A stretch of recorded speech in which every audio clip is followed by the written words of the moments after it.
ওর 5টার আগে যখন আমরা নামাজ পড়তে যাই ওই সময় উনি 4:30 থেকে বেরিয়ে আসে।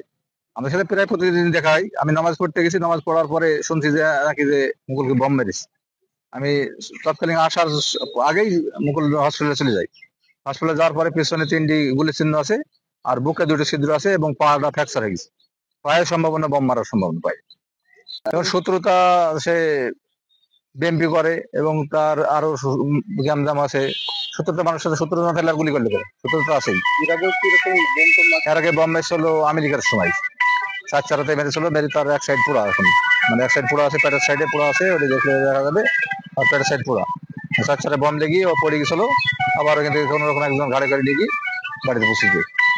আমি সকাল 5:30টার সময় একজন ছেলে মসজিদ ঘরে নামাজ পড়ার পরে আমাকে যাই বলছে যে খালু মুকুলকে বোম মেরিয়েছে। আমি ঝটফট করে উঠি, বেরিয়ে আসার পরে শুনলাম যে না, গুলি মেরিয়েছে। এবার রাস্তার পরে একজনকে ডেকে বললাম যে তাদের মোটরসাইকেল বের করতো। আইসি দেখছি যে এই অবস্থা। এই কিছুদিন আগে এই গ্রামে একটা দ্বন্দ্ব আছে, যেহেতু একটা মারামারি হয়েছে, সেটা নিয়ে আমি খুব অতিরিক্ত আমি চেষ্টায় আছি যে এই জিনিসটা আমি আবিষ্কার করে দেব। কিন্তু বিষয় হলো ও প্রতিদিনের নেগি, যেহেতু ড্রাইভার, সে ড্রাইভার আছে, এই কারণে প্রতিদিন ও 4:30 5টার দিকে ওইটা হাঁটে। এটা আজকে নতুন হাঁটা না, দীর্ঘদিন থেকেই সে হাঁটে শরীরকে কন্ডিশন করার নেগি।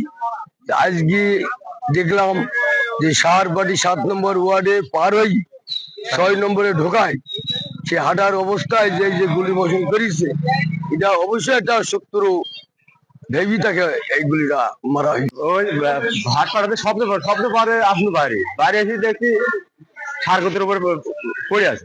যে আবার সৈন্য তুলি রাস্তা নিয়ে আমি বাড়ি অনেক ভ্যান নিয়ে যাবার নিয়ে আসলো। শব্দ পেয়েছি আমি, এখন কিসের শব্দ হবে ওটা বলতে পারবো না। গুলির শব্দ কি গমের শব্দ বলতে? হ্যাঁ, ওদের সব খাম টাম হয়ে গেছে, এখন তো সব খাম হয়ে গেছে। 20 তারিখ সকাল 5:20 দিকে আমি একটা পেশেন্ট পাই। পেশেন্টের মাল্টিপল ল্যাসারেটেড বর্ন চেস্টে এবং আপার ব্যাকে। তো পরবর্তীতে আমি পেশেন্টের প্রাইমারি ইভালুয়েশন করে দেখি পেশেন্টটা শকে আছে। তো প্রাইমারি ম্যানেজমেন্ট এবং ব্লিডিং পয়েন্টগুলো সিকিউর করে পরবর্তী ফার্দার ট্রিটমেন্টের জন্য ওনাকে কুষ্টিয়া মেডিকেল কলেজে রেফার করি।